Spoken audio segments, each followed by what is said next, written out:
إن الحمد لله نحمده ونستعينه ونستغفره ونعوذ بالله من شرور أنفسنا ومن سيئات أعمالنا من يهده الله فلا مضل له ومن يضلل فلا هادي له وأشهد أن لا إله إلا الله وحده لا شريك له وأشهد أن محمدا عبده ورسوله فأعوذ بالله من الشيطان الرجيم بسم الله الرحمن الرحيم يا أيها الذين آمنوا اتقوا الله حق تقاته ولا تموتن إلا وأنتم مسلمون يا أيها الناس اتقوا ربكم الذي خلقكم من نفس واحدة وخلق منها زوجها وبث منهما رجالا كثيرا ونساء واتقوا الله الذي تساءلون به والأرحام إن الله كان عليكم رقيبا يا أيها الذين آمنوا اتقوا الله وقولوا قولا سديدا يصلح لكم أعمالكم ويغفر لكم ذنوبكم ومن يطع الله ورسوله فقد فاز فوزا عظيما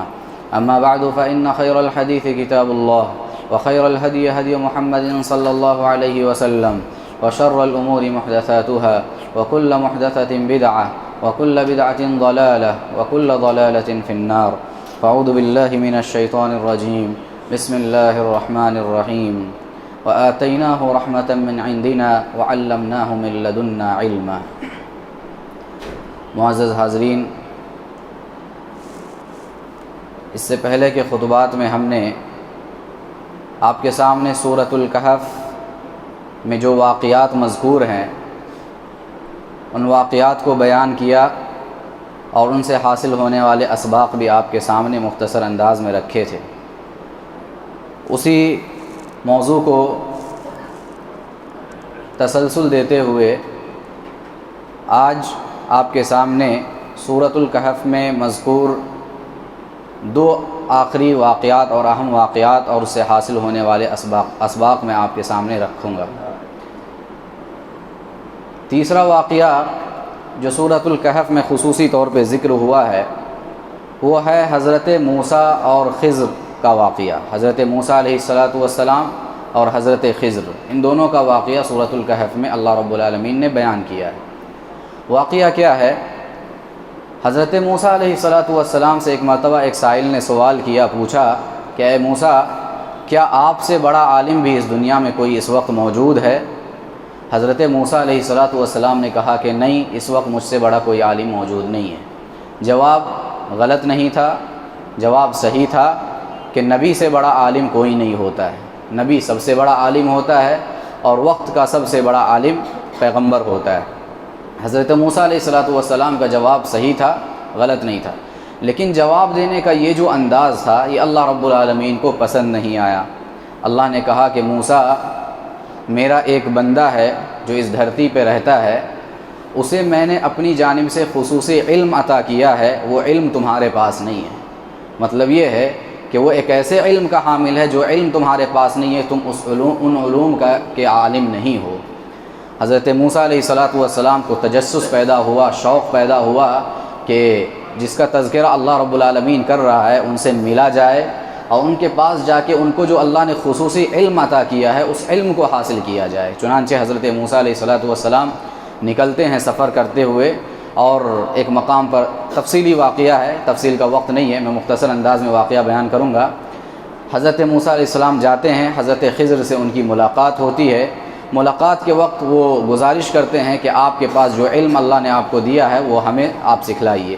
حضرت خضر کہتے ہیں کہ جو علم میرے پاس ہے، میرے ساتھ رہتے ہوئے جو واقعات ظہور پذیر ہوں گے، آپ ان پر صبر نہیں کر سکیں گے، خاموش نہیں رہ پائیں گے اور مجھے بار بار آپ ٹوکیں گے۔ حضرت موسیٰ نے کہا کہ نہیں، میں خاموش رہوں گا، آپ سے وعدہ کرتا ہوں میں آپ کو ٹوکوں گا نہیں، بس آپ وہ علم ہمیں سکھا دیں۔ حضرت موسیٰ علیہ السلام کو لے کے حضرت خضر نکلتے ہیں، ایک کشتی پر سوار ہوتے ہیں اور دوسری جانب ساحل پر اترتے ہیں۔ ساحل پر اترنے سے پہلے حضرت خضر کیا کرتے ہیں، اس کشتی کو، اچھی بھلی کشتی ہوتی ہے، زبردست کشتی ہوتی ہے، اچھی بھلی کشتی کو حضرت خضر توڑ دیتے ہیں، اس کے اندر عیب پیدا کر دیتے ہیں۔ حضرت موسیٰ علیہ السلام ٹوک دیتے ہیں فوراً کہ یہ کیا کیا آپ نے، اتنی اچھی کشتی تھی، آپ نے اسے توڑ دیا، عیبدار بنا دیا۔ حضرت خضر نے کہا دیکھیے میں نے آپ سے پہلے ہی کہا تھا کہ آپ صبر نہیں کر پائیں گے، خاموش نہیں رہ پائیں گے۔ موسیٰ نے کہا معذرت چاہی، کہا کہ ٹھیک ہے اب میں خاموش رہوں گا، اب کچھ نہیں بولوں گا۔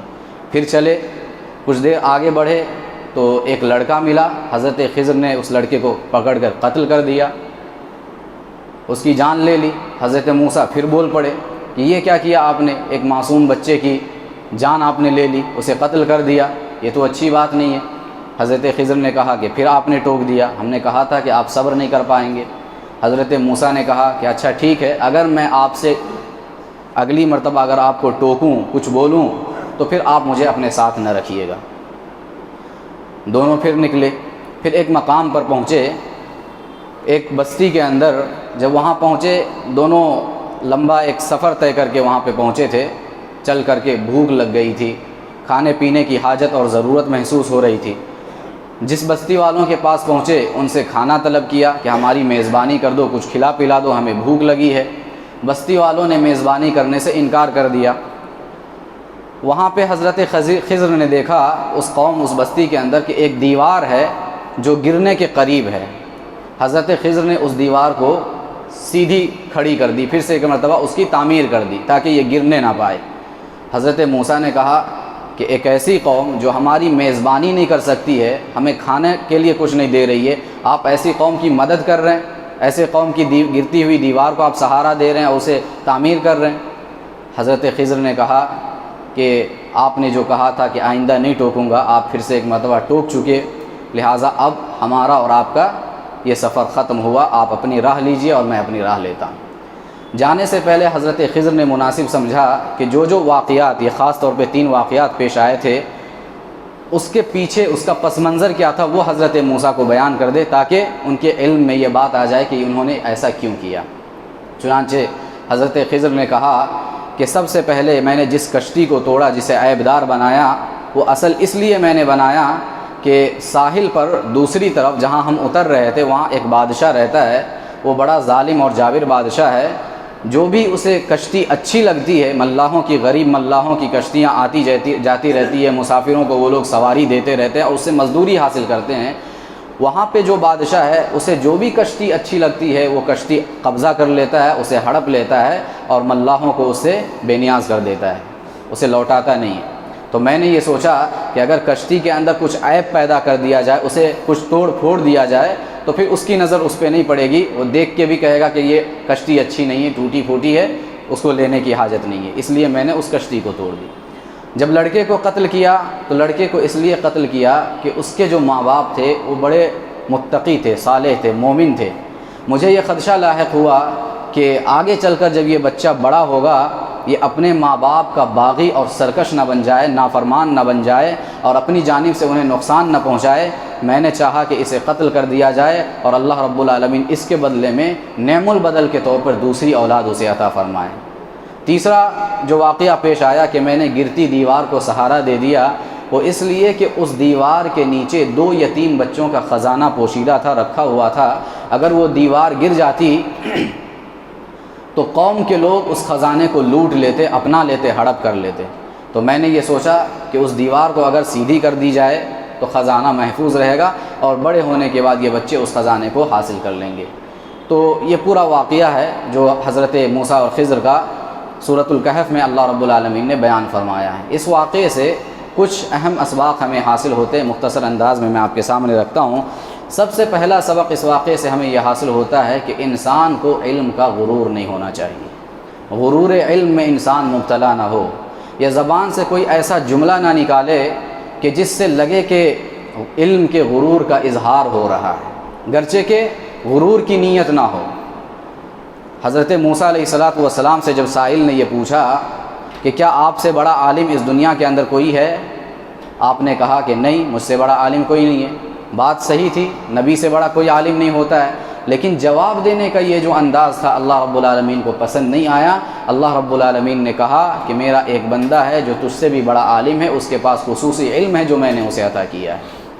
یہ واقعہ ہمیں کیا بتلاتا ہے کہ علم کا غرور انسان کو نہیں ہونا چاہیے۔ علم کیا، کسی بھی چیز کا غرور انسان کو نہیں ہونا چاہیے، چاہے علم کا غرور ہو، دولت کا غرور ہو، طاقت کا غرور ہو، شہرت کا غرور ہو، عزت کا غرور ہو، خاندانی حسب و نسب کا غرور ہو، کوئی بھی غرور انسان کے لیے فائدہ مند نہیں ہے۔ یہ غرور وہ چیز ہے جو انسان کو دنیا اور آخرت دونوں جہاں میں رسوا کر کے چھوڑتی ہے۔ ابلیس، اس سے پہلے کہ خطبے میں ہم نے آپ کے سامنے یہ بیان کیا تھا کہ ابلیس کو کائنات کا سب سے بڑا ملعون بنایا کس چیز نے؟ اسی فخر و غرور نے، اسی تکبر نے، اسی گھمنڈ نے، کہ جب اللہ نے اس سے کہا کہ آدم کو سجدہ کرو، سجدہ کرنے سے انکار کر دیا، کہا خلقتنی من نار وخلقتہ من طین، تو نے مجھے آگ سے پیدا کیا اور آدم کو مٹی سے پیدا کیا، آگ کا کام ہے اوپر کو جانا، مٹی کا کام ہے نیچے کو آنا، میں بھلا آدم کو سجدہ کیسے کر سکتا ہوں؟ اس نے غرور کا اظہار کیا، اپنے آپ کو بڑا سمجھا۔ اللہ رب العالمین نے کیا کیا؟ کہا فخرج فإنک رجیم وإن علیک اللعنۃ الی یوم الدین، کہا کہ نکل جا میرے دربار سے، تو مردود ہے، راندہ درگاہ ہے، دھتکارا ہوا ہے، اور قیامت تک میری لعنتیں تم پر برستی رہیں گی۔ فرعون سب سے بڑا ظالم و جابر، سفاک ترین انسان تاریخ انسانی کا، اسے اس دنیا سے ختم کس چیز نے کیا؟ کس چیز نے اسے برباد کیا؟ اسی فخر و غرور نے، اسی تکبر و گھمنڈ نے، جب وہ لوگوں سے کہا کرتا تھا انا ربکم الاعلی، میں سب سے بڑا رب ہوں تمہارا، مجھ سے بڑا تمہارا کوئی رب نہیں ہے۔ لوگوں سے کہا کرتا تھا مصر والوں سے کہ مصر والوں ذرا بتلاؤ تو صحیح کہ یہ مصر کی حکومت کس کی ہے، یہ تاج کس کا ہے، یہ تخت کس کے ہیں، یہ بادشاہت کس کی ہے، ملک کے اندر یہ جو نہریں بہہ رہی ہیں ان کا مالک کون ہے؟ سوال کرتا تھا لوگوں سے، افلا تبصرون، کیا تم دیکھتے نہیں کہ یہ ساری چیزیں میری ہیں؟ غرور اس کے اندر آیا، اور اسی غرور نے اسے پانی کا لقمہ بنا دیا، پانی کا نیوالا بنا دیا، ہمیشہ کے لیے ختم۔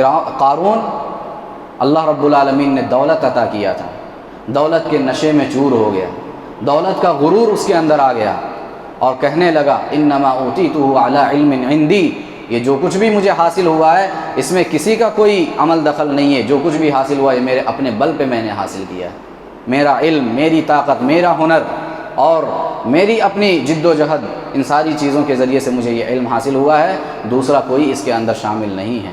اللہ رب العالمین نے کیا کیا؟ اس کا یہ غرور بھرا جملہ اس کی زبان سے نکلا، اللہ رب العالمین نے اسے اس کے خزانوں سمیت، اس کی دولت سمیت اسے زمین کا نوالا بنا دیا، زمین کے اندر دھنسا کے رکھ دیا۔ تو یہ غرور جو ہے بہت خطرناک چیز ہے، انسان کو کبھی بھی کسی بھی چیز کا غرور نہیں آنا چاہیے، اور خاص طور پہ اس واقعے کے پس منظر میں انسان کو علم کا غرور نہیں آنا چاہیے۔ غرور علم سے بچنے کا سبق دیتا ہے ہمیں یہ واقعہ۔ اور دوسرا سبق اس واقعے سے ہمیں یہ معلوم ہوتا ہے کہ علم کی کیا اہمیت ہے، علم کا کیا مقام ہے، علم کی کیا حیثیت ہے، کتنی امپورٹنٹ اور کتنی اہم چیز ہے یہ علم، کہ جیسے حضرت موسیٰ علیہ السلام کو معلوم ہوا کہ حضرت خضر کے پاس ایک خصوصی علم ہے جو اللہ نے انہیں عطا کیا ہے، فوراً اس علم کو حاصل کرنے کے لیے وہ سفر پر روانہ ہو گئے۔ انہوں نے لمبا سفر طے کیا، راستے کی صعوبتیں برداشت کی، تکلیفیں برداشت کی، مشقتیں برداشت کی، اور لمبا طویل سفر طے کر کے حضرت خضر کے پاس پہنچے تاکہ وہ علم حاصل کر لیں جو اللہ نے حضرت خضر کو عطا کیا ہے۔ اس سے علم کی اہمیت کا اندازہ ہوتا ہے کہ علم کتنی اہم چیز ہے۔ حضرات، قرآن و سنت میں ہم دیکھتے ہیں کہ علم کا کیا مقام بیان کیا گیا ہے۔ علم حیات ہے، علم زندگی ہے، علم روشنی ہے، علم سے مسائل حل ہوتے ہیں، علم سے الجھی ہوئی گتھیاں سلجھتی ہیں، علم سے بہت سارے مسائل حل ہوتے ہیں۔ یہی وجہ ہے کہ اس دنیا کے اندر مذہب اسلام کا آغاز ہو رہا تھا، جب پہلی وحی نازل ہو رہی تھی پیارے نبی صلی اللہ علیہ وسلم پہ، کیا وحی نازل ہوئی، کن الفاظ کے ساتھ وحی نازل ہوئی؟ توحید کا درس نہیں دیا گیا سب سے پہلے، نماز کے بارے میں کوئی وحی نازل نہیں ہوئی، زکوٰۃ، حج اور عمرے کے بارے میں کوئی وحی نازل نہیں ہوئی۔ سب سے پہلی وحی مذہب اسلام کا آغاز ہو رہا ہے، ایک نیا دین اس دنیا کے اندر آیا ہوا ہے، پیارے نبی کو نبی بنا کے سب سے پہلے بھیجا گیا، اور سب سے پہلی وحی جو آپ پر کی گئی وہ اقرأ بسم ربک الذی خلق کے الفاظ کے ساتھ کی گئی کہ اے نبی محترم صلی اللہ علیہ وسلم، آپ پڑھیے اپنے رب کے نام سے جس نے آپ کو پیدا کیا ہے۔ خلق الانسان من علق، جس نے انسان کو خون کے لوتھڑے سے پیدا کیا ہے۔ اقرأ وربک الاکرم، پڑھیے اپنے رب کے نام سے، وہ بڑا کریم ہے۔ الذی علم بالقلم، جس نے انسان کو قلم کے ذریعے سے علم سکھایا۔ علم الانسان ما لم يعلم، اور انسان کو وہ باتیں سکھائی جو انسان جانتا نہ تھا۔ سب سے پہلی وحی نازل ہو رہی ہے لفظ اقرا سے، پڑھنے پڑھانے سے، تعلیم و تعلم کا حکم دینے کے ساتھ پہلی وحی نازل ہوتی ہے، جس کا کیا مطلب ہے؟ مطلب یہ ہے کہ اس دنیا کے اندر علم جس قوم کے پاس ہو، اور جو قوم علم سے آشنا ہو جائے، وہ ستاروں پر کمندیں ڈال سکتی ہیں، وہ چاند پر پہنچ سکتی ہیں، وہ طوفانوں کا مقابلہ کر سکتی ہیں، وہ سمندروں کا سینہ چاک کر سکتی ہے، وہ پہاڑوں کا جگر پاش پاش کر سکتی ہے، وہ سورج کی کرنوں اور اس کی شعاؤں کو قید کر سکتی ہے۔ جو قوم علم سے آشنا ہو جائے، وہ قوم ترقی کے اعلیٰ سے اعلیٰ منازل طے کر سکتی ہے۔ ہمارے اسلاف کی زندگیوں کا مطالعہ کیجیے، دیکھیے کہ ہمارے اسلاف کتنی بلندی پر تھے اور کتنا عروج انہیں حاصل ہوا تھا۔ وجہ کیا تھی؟ سبب کیا تھا؟ ریزن کیا تھا؟ یہی کہ انہوں نے جہاں دین کو اپنی زندگی میں نافذ کیا، وہیں ساتھ ہی جو علوم تھے، دینی علم ہو یا دنیاوی علوم، سارے علوم کو لے کر ایک ساتھ وہ چلتے تھے۔ نئی نئی ایجادات انہوں نے کی، نئی نئی چیزیں انہوں نے دنیا کو دی۔ آج جتنی چیزیں نئی ایجاد ہو رہی ہیں، ان تمام چیزوں کے پیچھے اصل میں ہمارے اسلاف کی وہ تحقیقات ہیں، ان کے وہ ریسرچ ہیں جو وہ پہلے کر چکے ہیں۔ اور بہت ساری چیزیں چھوٹی موٹی انداز میں پہلے بھی آ چکی تھیں، آج انہی چیزوں کو کچھ اور ترقی دے کر ڈیولپمنٹ کے ساتھ اس کو باہر دنیا میں لایا جا رہا ہے اور اسے نئی تحقیق کا نام دیا جا رہا ہے۔ تو یہ ساری چیزیں کس وجہ سے ہوئی؟ ہمارے اسلاف کو یہ جو عروج حاصل ہوا، یہ جو ترقی حاصل ہوئی، وہ سب علم کی بنیاد پہ حاصل ہوا۔ تو علم کی اہمیت کو ہم سمجھیں اور علم حاصل کرنے کی کوشش کریں۔ یہ واقعہ ہمیں علم کی اہمیت کا اندازہ کرواتا ہے اور علم کی اہمیت کا پتہ بتلاتا ہے۔ اسی طرح سے حضرات، ایک سبق یہ حاصل ہوتا ہے کہ حصول علم کے لیے عمر کی کوئی قید نہیں ہے۔ حصول علم کے لیے عمر کی کوئی قید نہیں ہے۔ ایسا نہیں ہے کہ اگر انسان بچہ ہے بچپن ہی میں علم حاصل کر سکتا ہے، نہیں۔ حصول علم کے لیے عمر کی کوئی قید نہیں ہے، کوئی مخصوص عمر نہیں ہے۔ ماں کی گود سے لے کے قبر کی آغوش تک حاصل کی جانے والی چیز ہے یہ علم، اس کے لیے عمر کی کوئی قید نہیں ہے۔ حضرت موسیٰ علیہ السلام کو دیکھیے، نبی ہیں، نبی بنائے جا چکے ہیں، دعوت و تبلیغ کا کام اپنے قوم میں کر رہے ہیں، اور اس وقت انہیں معلوم ہوتا ہے کہ حضرت خضر ہیں جن کے پاس خصوصی علم ہے، نبی ہونے کے باوجود، بڑی عمر کے ہونے کے باوجود، جب انہیں معلوم ہوتا ہے کہ فلاں جگہ پہ علم ہے، وہ علم حاصل کرنے کے لیے وہاں پہنچتے ہیں، سفر کی صعوبتیں برداشت کرتے ہیں، مشقتیں برداشت کرتے ہیں اور طویل سفر کر کے وہاں پہ پہنچتے ہیں۔ بڑی عمر ہیں، نبی بنائے جا چکے ہیں اور جلیل القدر نبی ہیں، اولو العزم پیغمبر ہیں، اس کے باوجود بھی جا کے وہ علم حاصل کرتے ہیں۔ مطلب کیا ہے؟ مطلب یہ ہے کہ حصول علم کے لیے عمر کی کوئی قید نہیں ہے۔ بچہ بچپن میں علم حاصل کر سکتا ہے، جوان جوانی میں علم حاصل کرتا ہے، بوڑھا بڑھاپے میں علم حاصل کرتا ہے۔ صحابہ کرام کو دیکھیے، کتنی بڑی بڑی عمریں تھیں ان کی۔ پیارے نبی صلی اللہ علیہ وسلم پر جب پہلی وحی نازل ہوئی، خود آپ کی عمر 40 سال کی تھی، حضرت ابو بکر رضی اللہ عنہ 38 سال کے تھے، حضرت عمر رضی اللہ عنہ تقریباً اسی کے آس پاس تھے۔ اسی طریقے سے حضرت ابو ہریرہ، حضرت بلال، حضرت سلمان فارسی، یعنی کہ جتنے بھی صحابہ کرام تھے، سب کی عمر جو تھی وہ بڑی تھی، سب بڑی عمر کے مالک تھے۔ لیکن بڑی عمر ہونے کے باوجود، بزرگ ہونے کے باوجود، کبر سنی میں پہنچنے کے باوجود بھی انہوں نے علم حاصل کیا اور انہوں نے علم کو پیارے نبی صلی اللہ علیہ وسلم سے اخذ کیا۔ حضرت عمر بن خطاب رضی اللہ عنہ کہا کرتے تھے، قد تعلم اصحاب النبی صلی اللہ علیہ وسلم فی کبر سنہم، کہ اللہ کے نبی کے صحابہ جو تھے انہوں نے بڑی عمر میں کبر سنی میں علم حاصل کیا تھا۔ اور بھی اس طرح کے بہت سارے واقعات ہیں، بہت ساری باتیں ہیں۔ پتہ چلا کہ حصول علم کے لیے عمر کی کوئی قید نہیں ہے، کسی بھی عمر میں، کسی بھی عمر کے مرحلے میں انسان علم حاصل کر سکتا ہے۔ آج ہم اگر جوان ہو گئے ہیں، 30 سال کے ہو گئے، 35 سال کے ہو گئے، 40 سال کے ہو گئے، 45 یا 50 سال کے ہو گئے، کوئی بات نہیں ہے، ہم علم حاصل کر سکتے ہیں۔ شوق ہونا چاہیے، جذبہ ہونا چاہیے، خواہش ہونی چاہیے۔ حضرت موسیٰ علیہ السلام کو اسی جذبے اور اسی شوق نے حضرت خضر کے پاس پہنچا دیا تھا علم حاصل کرنے کے لیے۔ ہم دین کی بنیادی تعلیم حاصل کریں، قرآن ہم سب سے پہلے سیکھیں، عقیدہ توحید کا علم ہم حاصل کریں، نبی کی سیرت کو ہم جاننے کی کوشش کریں، نماز کیا ہے، روزہ کیا ہے، زکوٰۃ کیا ہے، حج کیا ہے، طہارت کے مسائل کیا ہیں، یہ بنیادی چیزیں ہم بڑی عمر میں بھی حاصل کر سکتے ہیں، جان سکتے ہیں، اور کرنا چاہیے کہ اس کے بغیر ہمارا ایمان مکمل نہیں ہو سکتا اور ہم صحیح معنوں میں مسلمان نہیں ہو سکتے۔ پیارے نبی صلی اللہ علیہ وسلم نے فرمایا، طلب العلم فریضۃ علی کل مسلم، کہا کہ علم کا سیکھنا ہر مسلمان مرد اور عورت پر فرض ہے۔ یہ کون سا علم ہے جس کا سیکھنا ہر شخص پر ضروری اور واجب ہے؟ یہی شریعت کا بنیادی علم ہے جو ہر عمر میں انسان کو سیکھنا چاہیے، اس کے لیے عمر کی کوئی قید نہیں ہے۔ تو اس واقعے سے ایک سبق یہ حاصل ہوتا ہے کہ حصول علم کے لیے عمر کی کوئی قید نہیں ہے۔ اسی طرح سے ایک سبق یہ حاصل ہوتا ہے کہ طالب علم کو ہمیشہ عالم کے تابع ہونا چاہیے۔ طالب علم کو ہمیشہ عالم کے اور استاد کے تابع ہونا چاہیے۔ طالب علم کتنا ہی بڑا کیوں نہ ہو، عمر کے اعتبار سے بڑا ہو، حیثیت کے اعتبار سے بڑا ہو، مقام و مرتبے کے اعتبار سے بڑا ہو، دولت کے اعتبار سے بڑا ہو، خاندانی حسب و نسب کے اعتبار سے بڑا ہو، کتنا ہی بڑا کیوں نہ ہو طالب علم، اگر وہ کسی عالم کے پاس، کسی استاذ کے پاس علم حاصل کر رہا ہے، اسے عالم کے تابع ہونا پڑے گا اور عالم کے تابع اسے ہونا چاہیے۔ یہ واقعہ ہمیں سبق دیتا ہے۔ حضرت موسیٰ علیہ السلام جلیل القدر پیغمبر ہے۔ حضرت خضر کے بارے میں تو اختلاف ہے مفسرین کا کہ یہ نبی تھے یا نہیں تھے، اختلاف ہے، کنفرم نہیں ہے کہ وہ نبی تھے، اختلاف ہے۔ لیکن حضرت موسیٰ علیہ السلام کے بارے میں کسی کا اختلاف ہے؟ کسی کا بھی اختلاف نہیں ہے۔ سب سے زیادہ نام قرآن مجید میں حضرت موسیٰ علیہ السلام کا آیا ہوا ہے انبیاء میں۔ اتنا بڑا مقام، جلیل القدر پیغمبر ہیں، اولو العزم پیغمبر ہے۔ 5 انبیاء کرام جن کا خصوصی طور پہ اللہ رب العالمین نے قرآن میں بار بار نام لیا ہے، ان میں سے ایک حضرت موسیٰ علیہ السلام۔ اتنے بڑے نبی، اتنے بڑے پیغمبر، لیکن دیکھیے کہ جب علم حاصل کرنے جاتے ہیں تو حضرت خضر جو مقام و مرتبے میں ان سے چھوٹے ہیں، ان کے پاس علم حاصل کرتے ہیں اور ان کے تابع ہو کر ان کی بات مانتے ہوئے علم حاصل کرتے ہیں۔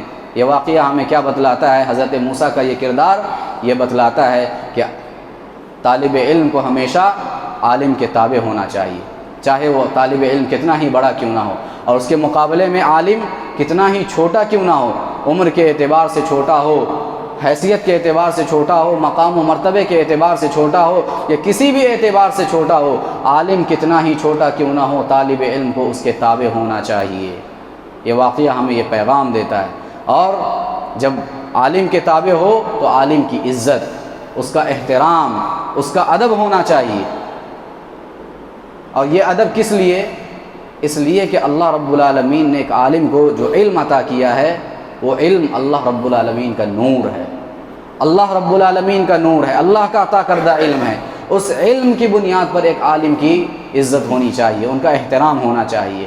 قرآن مجید میں اللہ رب العالمین نے اہل علم کا تذکرہ کرتے ہوئے ان کا مقام بیان کیا، شہید اللہ انہ لا الہ الا ہو والملائکۃ واولو العلم قائما بالقسط، کہا کہ اللہ رب العالمین نے اس بات کی گواہی دی کہ اللہ کے سوا کوئی معبود برحق نہیں، یعنی توحید کی گواہی کون دے رہا ہے؟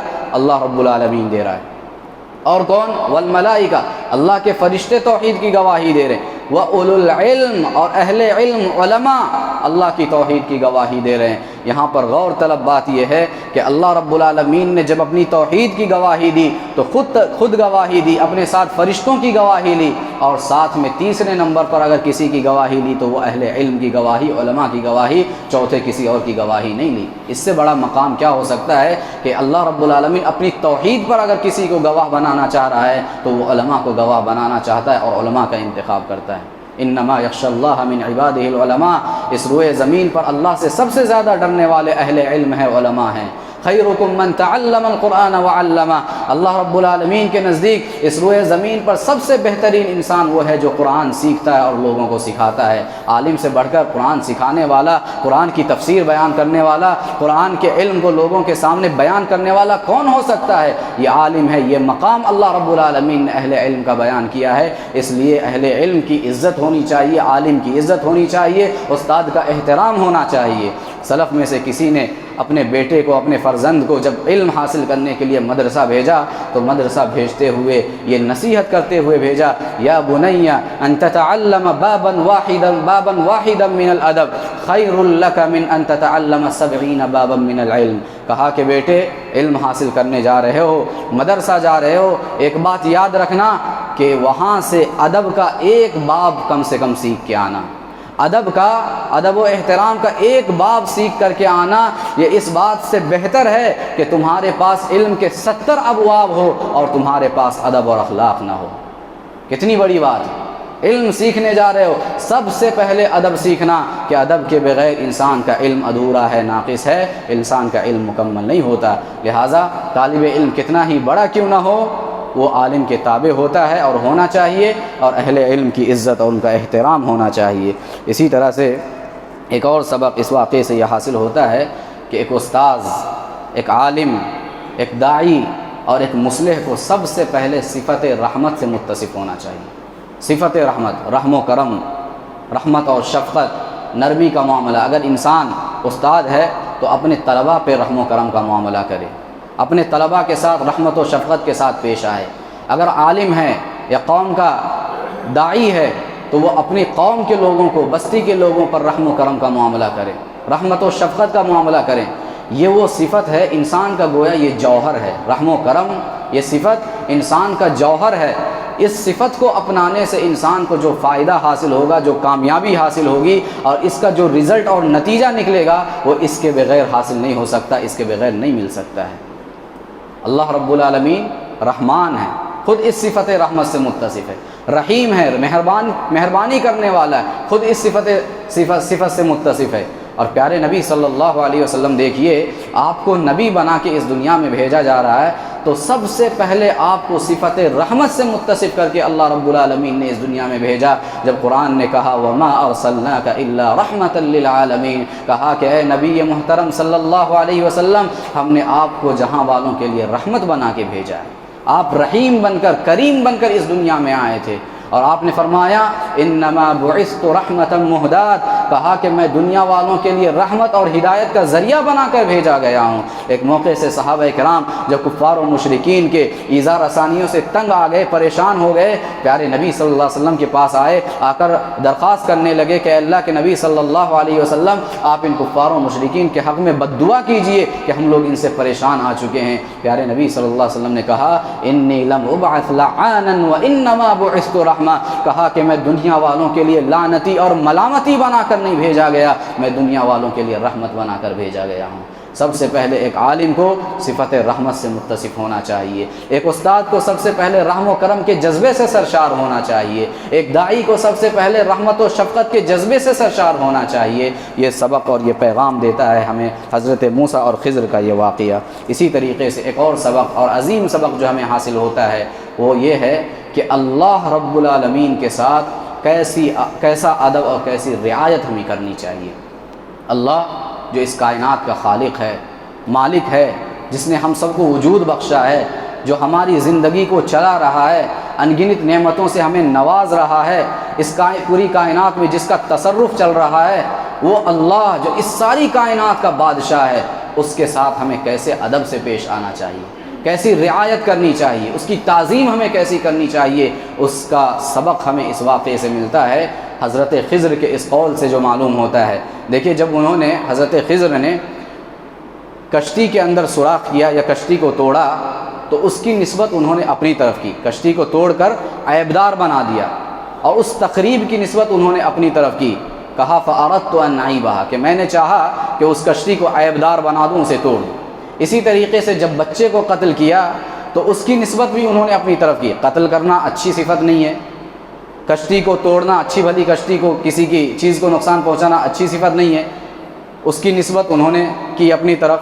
جب بچے کو قتل کیا اس کی نسبت بھی انہوں نے اپنی طرف کی، فَخَشِينَا أَن يُرْهِقَهُمَا طُغْيَانًا وَكُفْرًا، کہ مجھے ڈر لاحق ہوا، خدشہ لاحق ہوا کہ کہیں یہ بچہ آگے چل کے اپنے ماں باپ کا سرکش اور نافرمان نہ بن جائے، میں نے اسے قتل کر دیا۔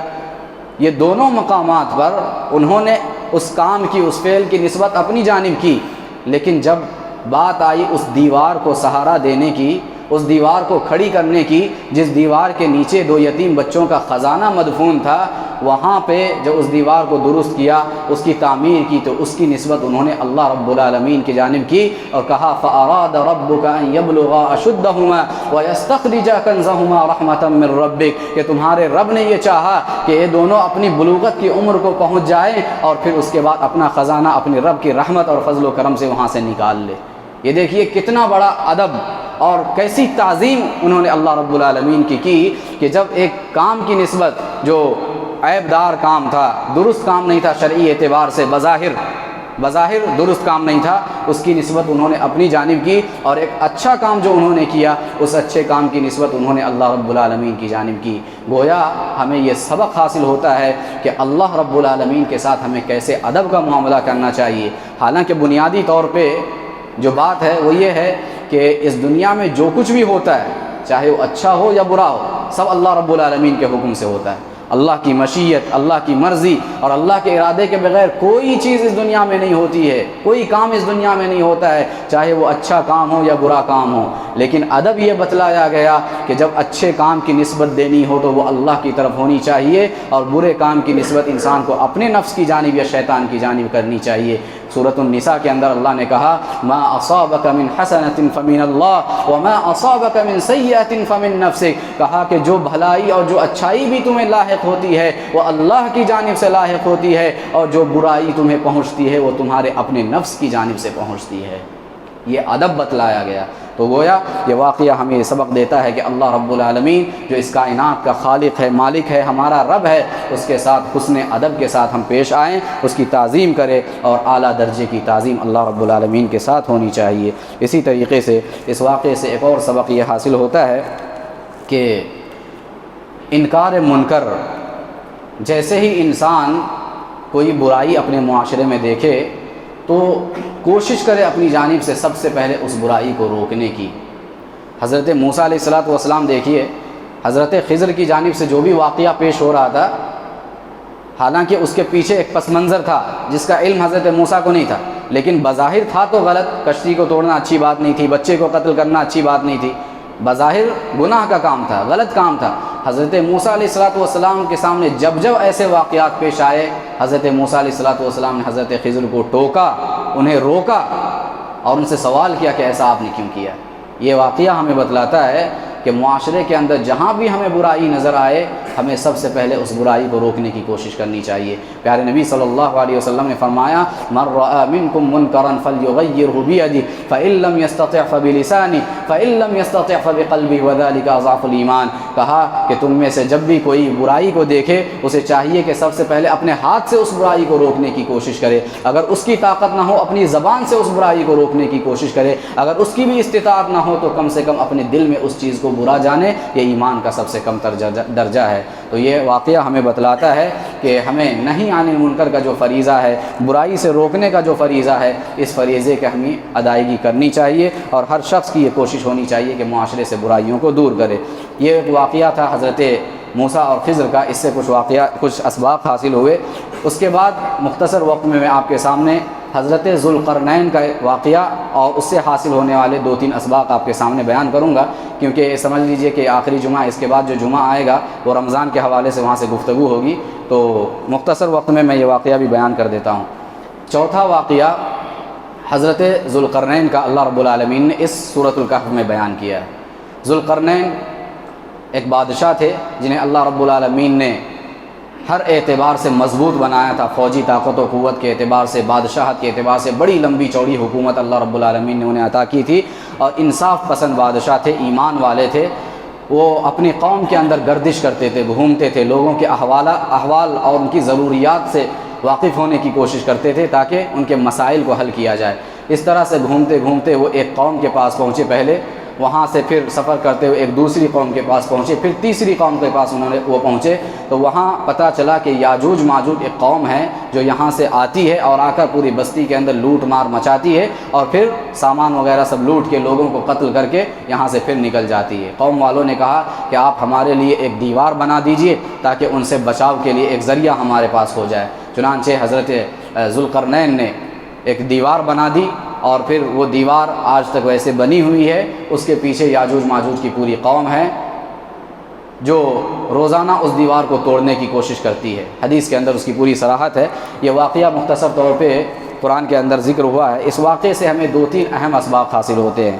سب سے پہلا سبق یہ حاصل ہوتا ہے کہ ذوالقرنین ایک کامیاب قائد، انصاف پسند حکمران اور مددگار فاتح تھے۔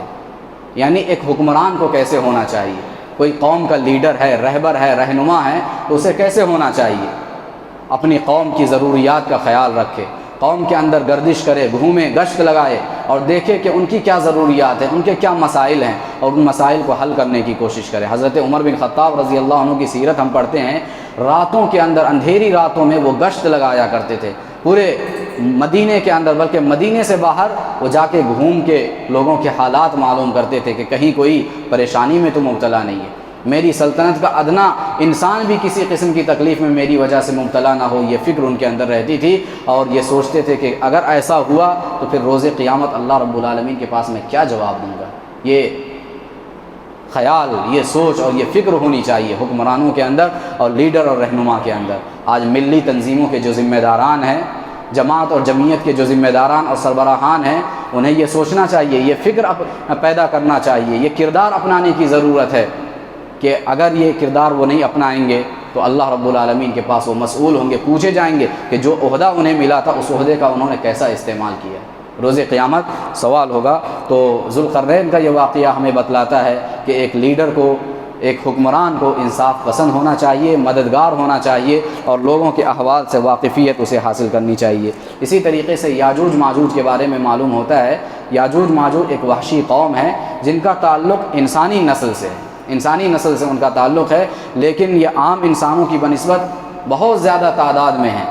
حدیث میں پیارے نبی صلی اللہ علیہ وسلم نے ان کے فتنے کی طرف اشارہ کرتے ہوئے کہا کہ قیامت کے قریب ان کا خروج ہوگا، اور ان کا خروج جب ہوگا تو پوری طرح سے یہ کیا کریں گے، سب سے پہلے دیوار توڑنے کی کوشش کرتے ہیں، ہر روز دیوار توڑتے ہیں، پھر واپس چلے جاتے ہیں جب شام ہوتی ہے۔ ایک دن جب اللہ کی مشیت ہوگی کہ یہ یہاں سے نکل جائیں، اس دن یہ کہیں گے کہ اب ہم انشاءاللہ کل اس کو پوری طرح سے کھود دیں گے۔ یہ جب انشاءاللہ کہیں گے، اگلے کل کھودتے کھودتے اس دیوار کو توڑتے توڑتے اس میں وہ کامیاب ہو جائیں گے، پھر وہاں سے نکلیں گے اور پوری بستی میں، پورے زمین میں تباہی مچائیں گے، فتنہ و فساد مچائیں گے، لوگوں کو قتل کریں گے، حتیٰ کہ لوگ ان کے ڈر سے، ان کے خوف سے پریشان ہو کر قلعوں کے اندر بند ہو جائیں گے، اور پھر یہ آسمانوں کی جانب تیر ماریں گے، اللہ رب العالمین ان تیروں کو خون آلود شکل میں دوبارہ لوٹائے گا، پھر بالآخر بہت ساری تباہی مچانے کے بعد اللہ رب العالمین ان کی گدیوں میں ایک کیڑا پیدا کر دے گا، اور اس کیڑے کی وجہ سے ان کی ہلاکت ہو جائے گی، وہ سب کے سب ختم ہو جائیں گے۔ تو یہ واقعہ مختلف مقامات پر اور احادیث میں موجود ہے۔ یاجوج ماجوج کے حوالے سے ایک عظیم فتنہ ہے جو روز قیامت سے پہلے اس دنیا میں لوگوں کو جس کا سامنا کرنا پڑے گا، لہٰذا اپنی دعاؤں میں ایسے فتنے سے انسان کو بچنے کی دعا کرنی چاہیے رب العالمین سے۔ ایک آخری بات جو اس واقعے سے معلوم ہوتی ہے وہ یہ ہے کہ اپنے منعم حقیقی کا ہمیں شکر ادا کرنا چاہیے۔ اللہ رب العالمین جو ہمارا منعم حقیقی ہے، جس نے نعمتوں سے ہمیں سرفراز کیا ہے، ہمیں اس کی نعمتوں پر ہر حال میں شکر ادا کرنا چاہیے، وہ نعمت چھوٹی ہو یا بڑی ہو۔ یہ کیا کم ہے کہ اللہ رب العالمین نے ہمیں وجود بخشا ہے، اس دنیا کے اندر ہمیں بھیجا۔ اگر اللہ نہیں چاہتا تو ہم اس دنیا کے اندر نہیں آتے، یہ سب سے بڑی نعمت ہے۔ اس کے بعد بہت ساری نعمتیں ہیں، انسان کھا رہا ہے، پی رہا ہے، ہوائیں استعمال کر رہا ہے، سانس لے رہا ہے، آنکھ، کان، ناک، زبان، کتنی نعمتیں ہیں، آپ شمار کیجئے، شمار نہیں کر سکتے ہیں۔ یہ ساری نعمتیں ہم سے اس بات کا تقاضا کرتی ہیں کہ ہم اللہ رب العالمین کا شکر ادا کریں۔